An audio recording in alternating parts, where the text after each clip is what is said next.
پیر سے نہ پوچھو، وہ مفتی سے پوچھو، امام سے بھی نہ پوچھو، ویسے عالم سے بھی نہ پوچھو، مفتی سے پوچھو۔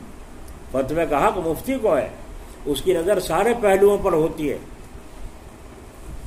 اس لیے حضرت جلال آبادی رحمۃ اللہ علیہ سے کوئی جو مسئلہ پوچھتا تھا، حضرت فرماتے تھے میں مفتی نہیں ہوں، مفتی صاحب کے پاس چلے جائیے، وہاں دارالافتاء میں وہ بیٹھے ہوں گے، ان سے معلوم ہے۔ تو حضرت کیوں نہیں بتا رہے اپنے مریدوں کو مسئلہ؟ ایک دفعہ حضرت سے ایک نے کہا حضرت مجھے قطرہ ہے، پیشاب کا بیماری ہے، میں وضو کرتا ہوں، استنجا کرتا ہوں، پھر قطرہ آ جاتا ہے، بڑا پریشان ہوں۔ تو حضرت نے فرمایا استنجا کر لیتے ہو پھر قطرہ آتا ہے؟ جی ہاں، قطرہ جھڑ جاتا ہے، صاف پانی ہونے کے بعد پھر کپڑا بدل دیتے ہو نماز کے لیے؟ جی ہاں بدل دیتا ہوں، پھر بھی صبح ہو جاتا ہے۔ تو حضرت نے یہ ساری باتیں اگلوا کے اس کو معذور قرار دے دیا، معذور ہے، یہاں تک لے آئے، لیکن اپنی زبان سے نہیں فرمایا۔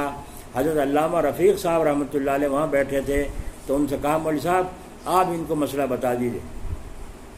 تو انہوں نے کہا تم اسی حال میں نماز پڑھ لیا کرو، وہ تو مسئلہ پر تو لائی تھا حضرت نے، لیکن کہنا تھا، حضرت نے نہیں کہا۔ فرمایا مولوی صاحب آپ بتا دیجیے ان کو مسئلہ۔ تو انہوں نے کہا اسی حال میں نماز پڑھ لیا کرو، اسی طرح تمہارے لیے جائز ہے۔ تو حضرت نے فرمایا آج کل میں مسئلہ بتانے سے روکا ہوا ہوں، کیونکہ دماغ کی کمزوری جب ہو جاتی ہے، ذہن 6 طرف منتشر ہو جاتا ہے، تو بعد مسئلے مسائل میں بھی چوک ہو جاتی ہے۔ اس لیے یہ مسئلہ شریعت کا قانون ہے، اور قانون کے خلاف ہونے سے دونوں کی پکڑ ہو۔ آ گئی سمجھ شریعت میں؟ نہیں آئی؟ ہاں بات کہیں کہیں چلے گئی۔ منشی نعیم الدین صاحب حضرت جلال آبادی رحمۃ اللہ علیہ سے مرید ہونا چاہتے تھے، روزہ رکھ رہے ہیں، دعائیں مانگ رہے ہیں اللہ تعالیٰ سے خوب، اور نفلیں پڑھ کر دعا مانگ رہے ہیں، لیکن اللہ تعالیٰ کا حکم نہیں ہوا۔ جب نہیں ہوا گھر چلے گئے، اور گھر جانے کے بعد انہوں نے راستے میں ایک پرچے لکھ کے لے گئے، اور راستے میں ایک دریا پڑتا تھا، اس دریا میں وہ لفافہ ڈال دیا، اور یہ کہا اے دریا یہ میرا لفافہ حضرت خضر کو پہنچا دیجیے، اور حضرت خضر اللہ میاں کو پہنچا دیں، میرا فیصلہ اللہ ہی کرے۔ دیکھو کیسے جذبہ تھا، یہ کوئی قانون ہے دریا میں پرچے ڈال لو، ہے نا؟ مگر عاشقوں کی شان الگ ہے نا؟ عاشقوں کی شان الگ ہے۔ عاشق ذبح کر کے جانور کو اپنا آپ پالا سال بھر تک، محبت ہوگی، پیچھے پیچھے پھرتا تھا بکرا، آج اپنے ہاتھ سے کاٹ رہا ہے، بچے رو رہے ہیں، محبت مچل رہی ہے، مگر اللہ کی محبت سب سے زیادہ۔ عشق کا کام نرالا ہے کہ نہیں؟ ابے رو کیوں رہا؟ جب اس سے محبت تھی تو مت کاٹ تھا، جا تو اپنا کام کر، کیوں کاٹا ہم نے، کیوں نہیں کاٹا، تو کیا جانے اس پہ۔ جب مجنو دروازے پر آیا بھیک مانگنے کے لیے، فقیر آئے تو وہ سب کو آئی لیلا، سب کو کچھ دیا بھیک، اور مجنو کے ہاتھ سے وہ جو کاسا تھا بھیک کا وہ چھین لیا، اور چھین کے اسے زمین پہ پٹک دیا۔ جب پٹک دیا مجنو صاحب یہ واہ واہ ناچنے لگے، واہ واہ واہ۔ وہ چارپائی یہاں بچھا لو سامنے، یہاں وہاں سے پکڑوا لے کوئی سا، سامنے بیٹھ دیں گے بستر میں۔ ادھر بھی جگہ ہے ایک دو، یہاں آ جاؤ سامنے، ادھر جگہ ہے، یہاں بچھا لو اگلی طرف سامنے، ایک دو ادھر آ جاؤ، یہاں یہ پردہ ادھر کو کر دو، اسے نہیں، ہاں ایک دو ادھر بھی جگہ ہے، یہاں آ جاؤ اندر ادھر۔ تو کیا کہا؟ نہ چلا۔ تو وہ جو اور مجنو تھے، لے لے بھیک، اسے مجنو کو کہہ رہے لے لے بھیک، ہیں؟ اب پاگل کہیں کچا ہے نا، ابے تیرا تو لے کے بھی کاسا پیالہ پھوڑ دیا، ہمیں دے دی بھیک، تیرے چاہے لے لے بھیک، ہے نا؟ یہ ناچنے کی جگہ تھی، یہ موقع تھا ناچنے کا، تیرا لے کے بھیک کا پیالہ کسی نے سامنے لوگوں کے تجھے ذلیل کر دیا، بھیک نہیں دی، پھر بھیک کا پیالہ بھی لے کے پھوڑ دیا، تیرا کاسا پھوڑ دیا، یہ ناچنے کا موقع تھا۔ تو مجنون نے کیا کہا؟ برا نہیں ماننا، نہ ان سے برا ماننا جو ملامت کر رہے تھے، نہ اس پر اعتراض کیا جس نے ذلیل کر دیا اتنے آدمیوں میں بھیک نہیں دی۔ کیا کہا؟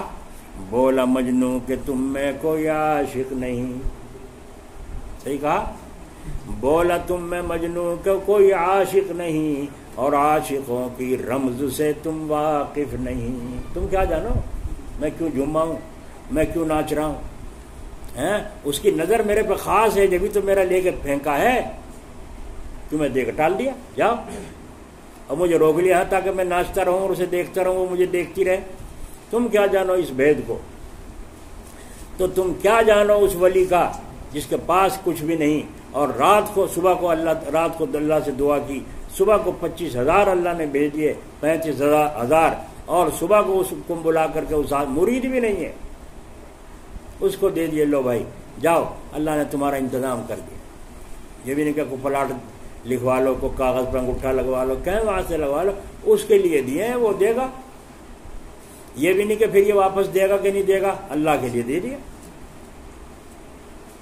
ہماری سمجھ شریف میں یہ ہے جذبہ، یہ لاؤ قربانی سے جذبہ کہ ہمارا کچھ نہیں ہے، سب کچھ اللہ کا ہے۔ جو جاں مانگو تو جاں حاضر، جو سر مانگو تو سر حاضر، میں تو اپنا دل بھی جو اندر چھپا ہوا ہے کرنے کے لیے قربان لایا ہوں، ہے نا، یہ ہے جذبہ۔ اور اللہ تعالیٰ نے صرف یہی نہیں کرایا بلکہ انعام بھی رکھا ہے۔ انعام کیا رکھا ہے؟ جب تم قربانی کرو گے تو یہاں بھی قربانی ہو رہی، وہاں بھی قربانی ہو رہی۔ عرفات میں حاجی لوگ میں مینا میں قربانی کر رہے ہیں، تم یہاں قربانی کر رہے ہو، تو موسم زمانے کا ایک ہو گیا، وہاں کا یہاں کا ایک ہو گیا۔ تو جیسا انہیں ثواب اللہ تعالیٰ دے رہا ہے وہاں مکے میں، ایسے ہی اللہ تمہیں بھی ثواب یہاں حسین پور والوں کو بھی عطا فرمائے، ہے نا۔ کیوں؟ مسجد میں جمعہ ہو رہا ہے، نماز ہو رہی ہے، آدمی زیادہ ہو گئے، باہر بازار میں بھی صف بچھا دی اور کپڑا بچھا کے سب نے نماز پڑھی، بازار میں بھی، چھتوں پر بھی۔ تو جتنے بازار میں نماز پڑھ رہے ہیں، بولو مسجد میں جو امام ہے اس کے ساتھ جڑے ہوئے ہیں کہ نہیں؟ ہے نا، جوڑ ہو گیا نہیں؟ تو جو ثواب اندر لوگوں کو مل رہا ہے اس جماعت کا، وہی باہر والوں کو بھی، وہ الگ بات ہے، انہیں مسجد کے اندر کا ثواب، لیکن کنیکشن تو ان کا امام کے ساتھ ہے، باہر بازار والوں کا نہیں ہے۔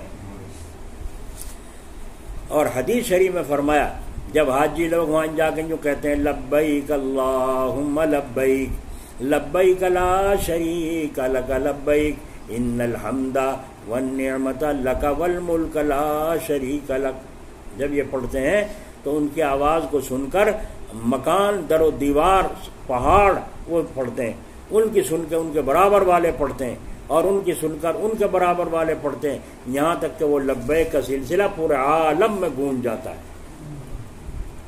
ہو گیا کنیکشن اندر سے باہر تک کا ایک نہیں ہو گیا اس زمانے کی برکت سے۔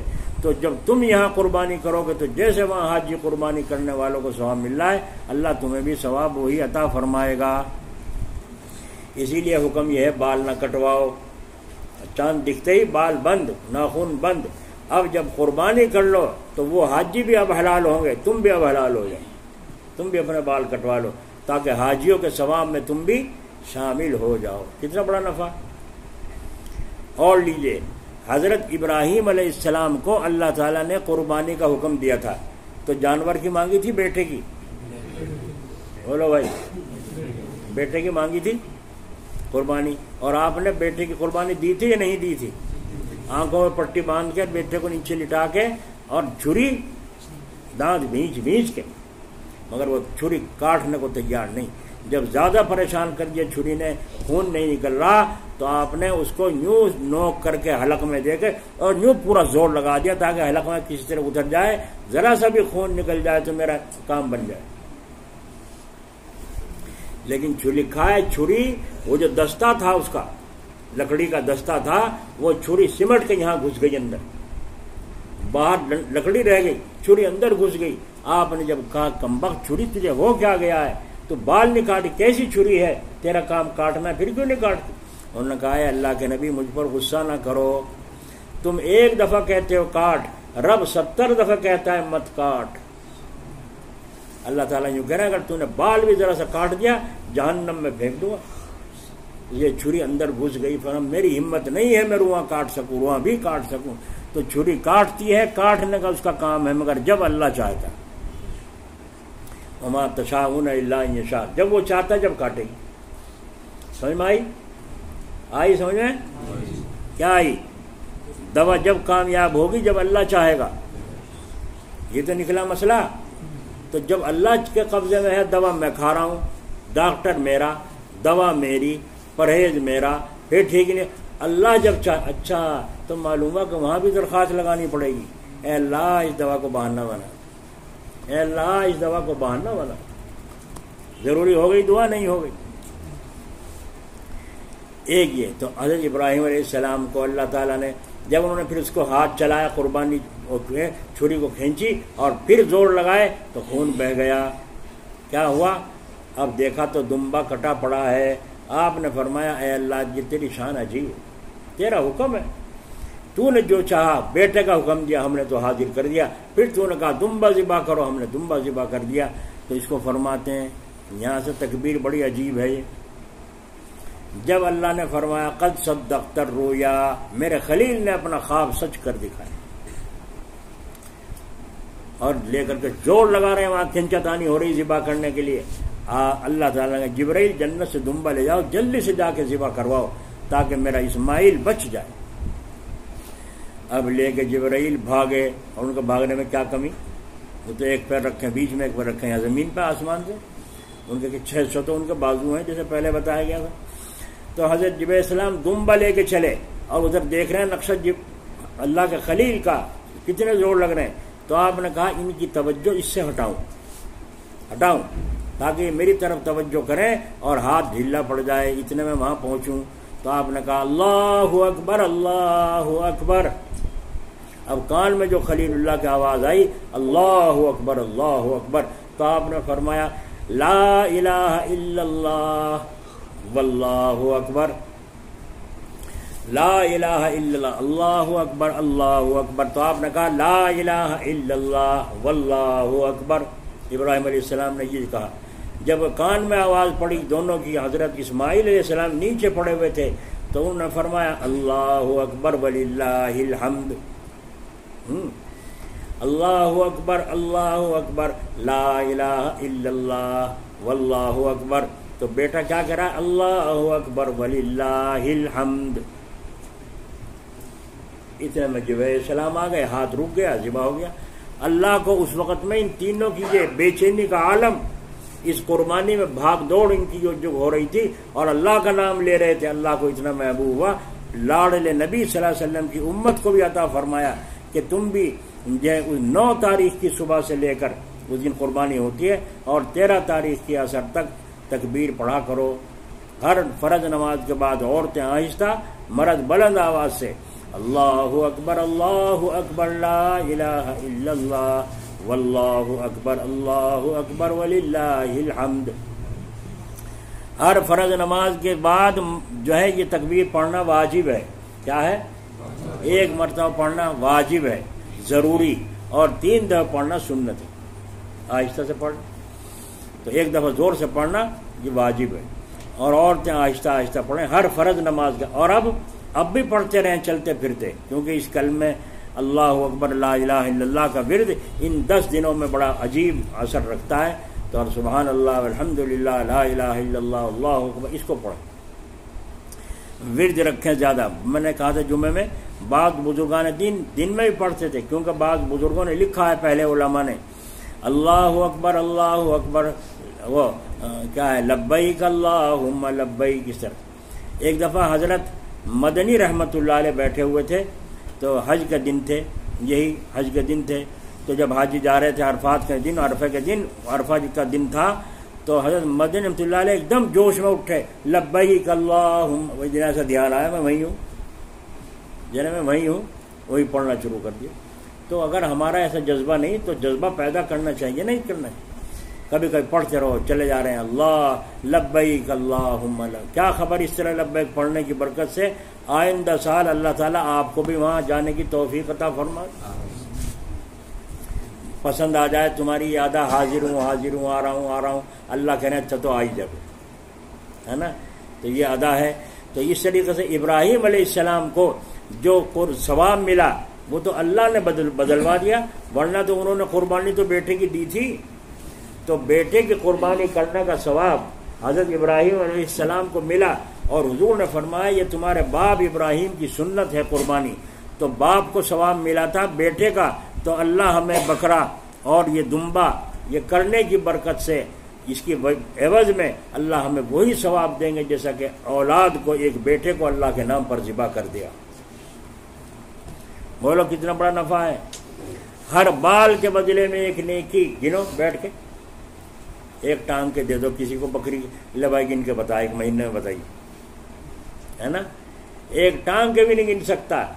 اللہ تعالیٰ جانتا ہے میں نے اپنی مخلوق میں کتنے بال پیدا کیے، تو ہر بال کے بدلے میں ایک نیکی، اور جب خون زمین پر گرا پہلے ہی اللہ کے ہاں قبول ہو گیا، اور حصے داروں کی اللہ مغفرت فرما دیتا۔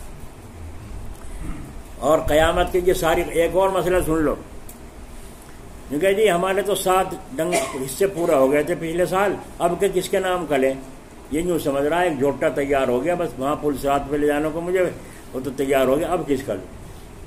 7 حصے ہونا ایک جھوٹے میں، ایک بھینس میں، کیونکہ ایک سواری تو ہماری ہو ہی گئی، بس اب کے کس کا لیں؟ یاد رکھو اگر ہر سال تمہارے ذمہ مال رہے گا، پاس رہے گا، ہر سال قربانی کرنی ہے، چاہے 100 سال ہو جائے، پہلے اپنا، اس کے بعد کسی کا لو، ماں کا لو، باپ کا لو، رسول اللہ صلی اللہ علیہ وسلم کا لو، اور کنجوسی نہیں کرنا چاہیے، ایک حصہ جو مالدار ہیں بڑھا دیں حضور صلی اللہ علیہ وسلم کی طرف سے اور یا ساری امت کی طرف سے۔ اپنے ماں باپ جن کے مکانوں میں رہتے ہو، جن کے زمینوں کا میں کھاتے ہو، ان کے نام کے واسطے باپ دادا کی زمین ددیال داج الہی زمین کو کہتے ہو، لیکن ان کے نام کی قربانی کرنے کو تیار نہیں۔ اتنا بڑا ثواب بے شمار، بتاؤ جب اپنے پیر کی قبر میں پہنچے گا، استاد کی قبر میں پہنچے گا، رسول اللہ صلی اللہ علیہ وسلم کے پاس پہنچے گا، اور اسی طرح باپ دادا کی روح کو اتنا بڑا بے شمار ثواب پہنچے گا، تو بتاؤ ان کا جی کتنا خوش ہوگا، میرے پوتے نے میرے واسطے بھیجا ہے، اور کتنا ثواب بھیجا ہے، ہر بال کے بدلے میں ایک نیکی، سبحان اللہ۔ تو باپ دادا کو خوش کرنا نہیں چاہتے ہو، حوصلے بڑھاؤ جن کو اللہ نے دیا، غریب کا تو کوئی ذکر نہیں، اسے کیا ضرورت ہے، کیوں خواہ کا غم خریدا جب فرض ہی نہیں، واجب ہی نہیں۔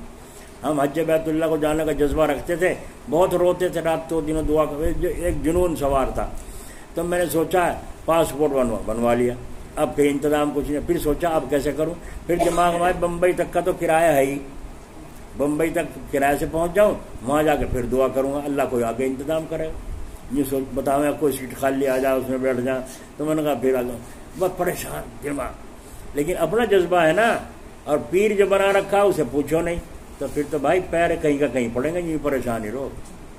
ہم حضرت کے پاس پہنچے جلال آباد، اور جا کے کہا حضرت یہ جو قصہ ہے، رات دن غم سوار ہے، اور یوں دماغ میں آ رہی ہے کہ وہاں تک تو چلا جاؤں، اور وہاں جا کے پھر آگے اللہ سے دعا کریں گے، اللہ میں آگے کا راستہ نکالے گا، کوئی اللہ تعالیٰ کے قبضے میں ہے۔ تو حضرت نے کیا فرمایا، تمہارے ذمہ فرض ہے حج؟ جی نہیں، پھر کیا کہنے کا غم ہے، یہ فرض نہیں ہے پھر کیوں غم کرا؟ رہا وہاں جانے کا جذبہ ہر مسلمان کو ہے، جب وہ بلاویں گے چلے جائیے، نہیں بلاتے بیٹھ پڑے رہو اپنے گھر پر، نہیں رہ کے کام کرو۔ کس انداز سے کہا، ہمارا سارا بھوت اتر کے بھاگ گیا، سارا بھوت اوہ یہ تو شیطان کی چال ہے، ہمیں کام سے ہٹا کر بے راہ سے بے راہ کر رہا ہے، یہی دھن لگا دو، اچھی دھن ہے، اچھا عشق ہے، تو اس لیے رہبر کے بغیر منزل پہ نہیں پہنچا جا سکتا، بغیر پیر کے منزل پہ نہیں پہنچا جا سکتا، اس لیے اپنا شیخ بناتے ہیں، اور شیخ بنانے کے لیے یہ میں نے اصول بتایا ہے، بزرگان دین بھی یہ دیکھتے ہیں کہنا مانے گا یا نہیں، امتحان بھی لیتے ہیں۔ اچھا ایک بات اور یاد آئی، ایک صحابی نے کہا یا رسول اللہ صلی اللہ علیہ وسلم میرے پاس تو کچھ بھی نہیں ہے، میرا بھی جی چاہتا ہے قربانی کروں، تو آپ صلی اللہ علیہ وسلم نے فرمایا جب نہیں ہے تو کوئی فکر کی بات نہیں، عید کی نماز پڑھنے کے بعد گھر میں جا کر 2 نفل پڑھ لینا، اور اس میں کیا پڑھنا، 3 دفعہ انا اعطینا پہلی رکعت میں، 3 دفعہ دوسری رکعت میں پڑھ لینا، اللہ تعالیٰ تجھے اونٹوں کی قربانی کرنے کا ثواب عطا فرمائے گا۔ مقصد تو ثواب سے ہے نا۔ ایک بزرگ تھے صاحب نزہۃ المجالس نے لکھا ہے کہ وہ بزرگ عید کی نماز پڑھ کے آ رہے تھے، اتنے لوگ جو بھگدڑ پہلے ہو جاتی ہے وہ بھاگ کے آ کے اپنا قربانی کر دی، یہ مسافوں کے چکر میں الجھ پلجھ ہو کے جب آئے تو دیکھا خون بہ رہے ہیں وہاں کو، بس دل بھر آیا، آنسو گھر میں آئے۔ بیوی نے کہا کیا ہوا؟ کہ لوگوں نے اپنے اپنی محبوب قربانیاں کر دی، میرے رب کا مجھے پتہ چل جاتا میرا کیا محبوب ہے، میں بھی اس کو قربان کرتا، تو یوں رو رہا ہوں، میرے پلے کچھ نہیں۔ تو بیوی نے کہا غم کرنے کی کیا ضرورت ہے، اگر زیادہ قربانی کرنے کا جذبہ اٹھ رہا ہے تو یہ بکری ہے، اسے ذبح کر دو۔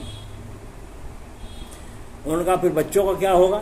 جب گھر میں فاقہ ہوتا تھا تو بکری کا دودھ نکال کے بچوں کو پلا دیا کرتے تھے، سو جاتے، اور یہ بکری نہ رہے گی پھر فاقہ گھر میں، بچوں کا کیا ہوگا؟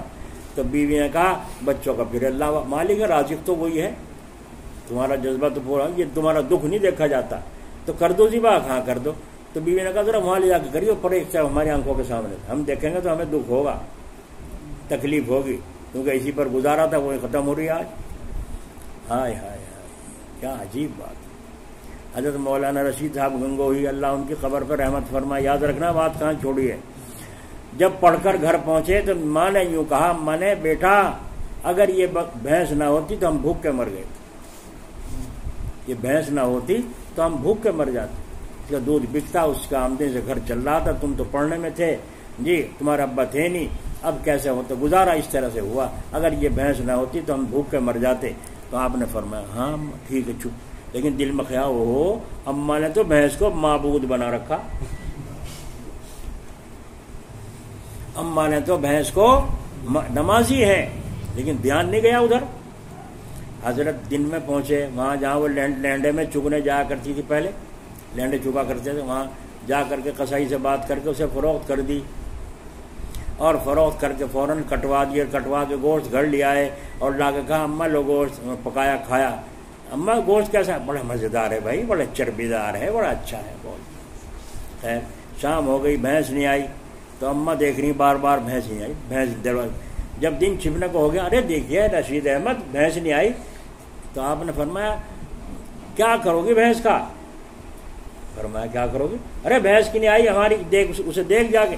انہوں نے کہا اماں یہ جو گوشت دوپہر کھایا تم نے یہ اسی بھینس کا تو تھا، تو میں نے بھیج دی، کٹوا دی، بس روٹی چھوڑ کے چولہا چھوڑ کے اماں نے دوڑ بجانی شروع کر، کم وقت ناش کر دیا، یہ کر دیا، کسی نے کہا تھا تجھے بیچنے کو، کیا کہا؟ جب دو توڑے سے مار رہے ہیں مولانا پٹ رہے ہیں، اور اس نے فرمایا پیٹتے پیٹتے تم یہ کہہ رہی تھی اگر بھینس نہ ہوتی تو ہم بھوک کے مر جاتے، اب بھینس نہیں رہی، اب مجھے یہ دیکھنا ہے کہ اللہ اب بھی رزق دے گا کہ نہیں دے گا۔ دیکھا لا الہ الا اللہ، آئی سمجھ میں؟ لا الہ دے، لا الہ کیا کہہ رہا تو، میرا کوئی نہیں، تو بھینس تو ہے، اس لیے بھینس کو کٹوا دی کہ میں یہ بھینس بھی کٹے یہاں سے ہٹے، اب کہو کہ اللہ کے سوا۔ تو دنیا نے دیکھا اس زمانے میں بڑے بڑے نوابوں کو وہ کپڑے جوتے حاصل نہیں تھے جو مولانا گنگوہی کو اللہ نے عطا فرمائے، شاندار سچے کامدار جوتے، بہترین نقش و نگار والے باہر نکل رہے ہیں، لوگ آ رہے ہیں جا رہے ہیں، آ رہے ہیں جا رہے ہیں، ایک آدمی کہے او جوتے اٹھا کے رکھ لیے بس سنبھال کے، یہاں چوری ہو جائیں۔ وہ حضرت کے کان میں پڑ گئی، کیا کہہ رہے تھے؟ جوتے چوری ہو جائیں؟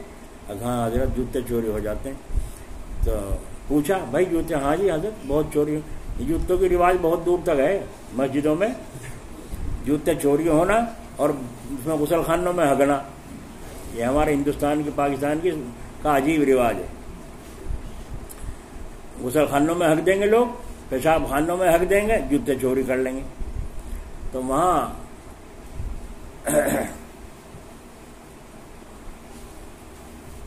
فرمایا حضرت نے اچھا آج یہاں سے اعلان کر دو جو یہاں جوتا نکالے وہ یوں کہہ دیا کرے اٹھانے والے کے لیے چور کے لیے حلال ہے، جو جوتے باہر نکالے یوں کہتے چوروں کے لیے حلال ہے۔ اب انہوں نے لکھ کے لگا دیا جو بھی آوے یوں کہتے چور کے لیے حلال ہے۔ بعضوں کو دل میں دکھ ہوئی، جب ہم نے حلالی کر دیا تو پھر تو لے جھک مار لے جائے گا، لیکن جوتے اٹھنے بند ہو گئے۔ جب کتنے دن ہو گئے فرمایا بھائی جوتے اب نہیں اٹھ رہے، فرمایا حضرت جب سے ہم نے یہ اعلان کیا ہے اس وقت سے کوئی جوتا چوری نہیں ہوا۔ ہمارے جوتے تو کوئی اٹھاتا نہیں، تم کہہ رہے ہیں ہمارے جوتے چوری ہو جائیں، ہمارے تو سچے کامدار جوتے ہیں۔ تو حضرت تم لوگوں نے کہا اجی آپ کے تو حضرت جی سمجھ کے چھوڑ دیتا ہوگا، ہمیں نہیں بخشتا ہے نا، ہمیں نہیں بخشتا وہ چور۔ تو حضرت نے یہ اعلان کیا، اس کے بعد فرمایا اب چوری نہیں ہوتی۔ دیکھا آپ نے، تعویذ باندھا کوئی نہیں، اللہ اکبر. کیوں؟ اس لیے آپ نے کیا ترکیب اختیار کی، حکمت وہ یہ کہ چور جو چلے گا چوری کی نگاہ سے چلے گا، ہے نا، اور چوری حرام تو حرام روزی کی نیت سے چلا نا، اور وہ جوتے دیکھ کے بڑھیا جوتے ہیں اور تم نے کر دیے چور کے لیے حلال، تو اسے کیوں ڈھاگے گا؟ وہ تو حلال ہے اس کے لیے، نیت ہے اس کی حرام کی. تو کس انداز کے ساتھ مولانا گنگوئی نے شیطان سے جان بچا دی اور چوریوں سے جان بچا دی. یہ ہے مولانا رشید صاحب گنگوئی، اللہ ان کی قبر پر رحمت فرما. جو میں نے بیچ میں سنا دیا واقعہ، اب بتاؤ کیا تھا وہ؟ بکری. یہ لے گئے، جا کے اسے ذبح کیا، ہاتھ پیر باندھ دیے، ذبح کیا، ذبح کر کے اور اندر آ کے چھری دھونے لگے. اندر جب چھری دھونے لگے تو ان کے آنے سے پہلے وہ بکری دیوار پہ کود کے اندر آ گئی اور میں کرنے لگی. مجھے گھر والی نے سوچا چھوٹ کے آ گئی شاید، تو محبت تو بیوی کو بھی تھی کہ اس کی وجہ سے بچے دودھ پی لیتے ہیں، فاقہ کٹ جاتا ہے، تو اٹھا کے اندر کمرے میں بند کر کے کواڑ بند کر دیے اور جلدی سے بیٹھ گئی. اب آ کے چھری دھو رہے ہیں، کریا ہے ذبح؟ ہاں کریا، اللہ تعالیٰ قبول فرما. جھوٹ کہہ رہا، جھوٹ میں خون میں سن نہیں رہی. کہاں بکری؟ گوری وہاں پڑی. اب باہر جو جا کے دیکھا تو واقعی ذبح ہوئی پڑی ہے. انہوں نے کہا یہ اندر کیا ہے؟ کہاں؟ کواڑ کھولے تو ایسی بکری اندر، ایسی بکری اندر سے نکلی. کہا میں تو خدا کی قسم، دیکھو وہ پڑی بکری ذبح کر کے، اور یہ بکری کہاں سے آ گئی؟ اسی جیسی بالکل بعین ہی وہی، جڑ تھن بھرے ہوئے. اللہ کو اب جو دودھ نکالنا شروع کیا، ایک تھن سے شہد پڑ رہا ہے، ایک سے دودھ پڑ رہا ہے. دور دور تک شہرت چلی گئی، بھائی ایسی بکری ہے اللہ والے کے گھر. اب جو بھی آتا، ارے تھوڑا سا تبرک دے دو، اب وہ کچھ روپے دے کے چلا جاتا، کچھ پیسے دے کے ڈال کے چلا جاتا. حضرت جی کے برکت اللہ نے اتنے کر دی، پکا مکان بن گیا. پھر اللہ کے قبضے میں ہے کہ نہیں؟ بکری کے دودھ سے شہد آنا کوئی مشکل ہے؟ تم تو مسلمان بیٹھے ہو سارے، کچھ مشکل ہے؟ جب اللہ چاہیں گے تو دودھ ہی دودھ دے دیں، جب چاہیں تو وہ جو ہے خون ہی خون نکلنے لگے. بہت سے آتے ہیں جی پیڑا پڑ دو، یہ پانی پڑ دو. کیا ہوا؟ ہماری بھینس کے تھن میں سے خون آ رہا ہے، ایک تھن میں سے خون آ رہا ہے، کوئی دو میں سے بتاتا ہے خون آ رہا ہے. تو وہ جب چاہے خون لیا ہوئے، جب چاہے دودھ لیا ہوئے، جب چاہے شہد لیا ہوئے. ہمارا تو ایمان ہے نا. لیکن یہ دیکھو اس کی قربانی، گھر میں کچھ سہارا نہیں ہے سوائے دودھ کے، اور اسی کو اللہ کے نام پہ قربان کر دیا. پھر کیا سہارا رہ گیا؟ جب اللہ پر بھروسہ کر لیا تو اللہ یوں کہنا پھر میں کافی ہوں. قرآن کی آیت کا ترجمہ ہے وَمَن يَتَوَكَّلْ عَلَى اللَّهِ فَهُوَ حَسْبُهُ. جو ہم پر بھروسہ کر لیتا ہے پھر ہم اس کے لیے کافی ہو جاتے. ہو گئے کافی نہیں ہو گئے؟ کھول دے دروازے، نہیں کھول دیے؟ کیوں بھائی کھول دیے نہیں؟ اللہ ہمیں توفیق دے. تو ایسے جذبے کے ساتھ ایک تو کلمہ، تیسرا کلمہ کا بیج رکھو چلتے پھرتے اور پڑھتے رہو، اور اسی طریقے سے روزہ رکھنے کی بھی کوشش کریں. آج 5 تاریخ ہے، 5ویں روزے کا ثواب لکھا ہے 5000 ننگوں کو جیسا کپڑا پہنا دیا ہو. 5000 ننگوں کو کپڑا پہنا دیا ہو، اتنا بڑا ثواب لکھا ہے.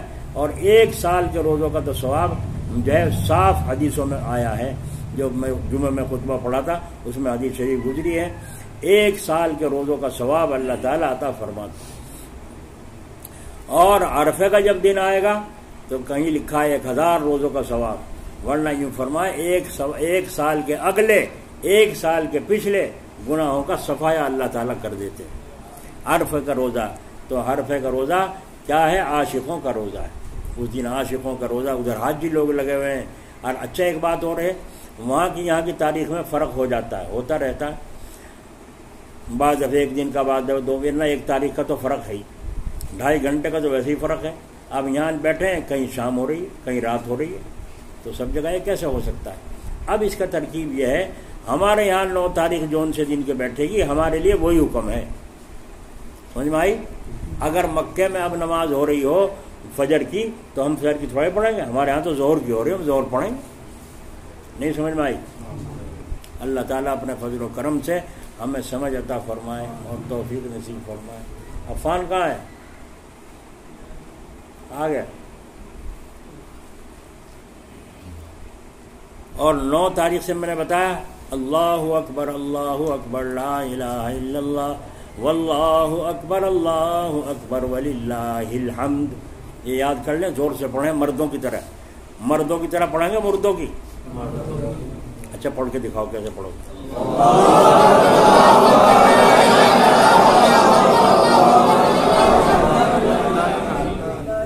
بعض نے پڑھا اللہ اکبر اللہ اکبر لا الہ الا اللہ، جلدی بھاگا جانا ہے، گاڑی نکل جائے گی ہے نا. اب بعض نے ٹھہر ٹھہر کے پڑھا، بات تک رہ گیا. درمیان میں رہو، نہ جلدی نہ تیز. اللہ اکبر لا الہ الا اللہ واللہ اکبر وللہ الحمد. درمیانی آواز سے پڑھو، کیا ہڑبڑ کی کیا ضرورت، لیکن بلند آواز سے پڑھو. جب حضور پڑھتے تھے، صحابہ پڑھتے تھے، صحابہ کی سن کے باہر رہنے والی عورتیں مدینے کی سن کر وہ بھی جو ہے تکبیر پڑھتے تھے. سارے میں تکبیر بلند ہو جاتی تھی، اس لیے مردوں کو زور سے، عورتوں کو آہستہ سے پڑھنے کا حکم ہے. ایک بات یہ تھی جمعہ کے بعد میں نے کہی تھی، یہ مدرسے جو ہیں انہی کی برکت ہے جو آج ہمیں تمہارے سروں پہ ٹوپ کے نظر آ رہی ہیں، سمجھے نہیں. یہ بچے قرآن پڑھنے والے، نماز جنازہ پڑھانے والے تمہیں نصیب ہو رہے ہیں، یہ سب مدرسوں کی برکت ہے، سمجھے نہیں. جماعت میں ایک آدمی 4 مہینے لگاوے اور ہر سال 4 مہینے لگاوے، جب بھی اس درجے کو نہیں پہنچ سکتا جو مدرسے میں پڑھنے والا نے قرآن شریف کی ایک آیت کو صحیح کیا، سمجھے نہیں.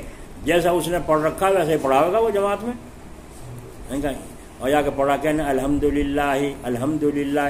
اور سکور کہہ رہا سکور، ابے سکور کسے کہیں، تو کچھ اور نہ کہہ بیٹھی. عبد الشکور ہے نام، عبد الشکور نہیں کہتا. حضرت جی مولانا انعام الحسن صاحب رحمۃ اللہ علیہ، اللہ ان کی قبر پر رحمت فرمائے، وہ ہر بات کو ہر اردو میں بڑے اچھے انداز سے بولتے تھے. صحیح، اگر یہ بات صحیح ہے ہم کہیں صحیح ہے، یہ بات صحیح ہے ہم کہیں صحیح ہے، وہ نہیں کہتے صحیح ہے، وہ تو یوں کہتے ہیں صحیح. اصل لفظ ہے صحیح. اصل لفظ کیا ہے؟ مسجد. کیا ہے اصل لفظ؟ کیا ہے؟ چاقو. کیا ہے؟ اور کہیں کیا؟ چکو. چکو دے دیے. اصل لفظ کیا ہے؟ چادر. کیا ہے؟ اور کہیں کیا؟ چدر. ہے نا ہمارا الٹا کام. ایک وہ ہے وہ جو ہاون دستہ کہیں سے، اور کہتے کیا ہے لوگ؟ امام جستہ، ہے نا، امام جستہ، یعنی امام کو کوٹ، جس نے امام کو کوٹا جا ہے ہاون دستہ. ہاون مانے اوکھلی، جستہ مانے موسلی، تو ہاون دستہ. تو اس طریقے سے صحیح لفظ جب یہ کرے گا آدمی، جب صحیح لوگوں کی صحبت میں ہو. سمجھ میں آ رہی ہے؟ تو یہ مدرسوں کی آمدنی آسمان سے نہیں آتی، اور یہ مدرسوں کا قائم رکھنا ہماری ذمہ داری. اور ہمارا مرکز ہے دارالعلوم دیوبند. ساری دنیا کا کفر اس وقت میں یوں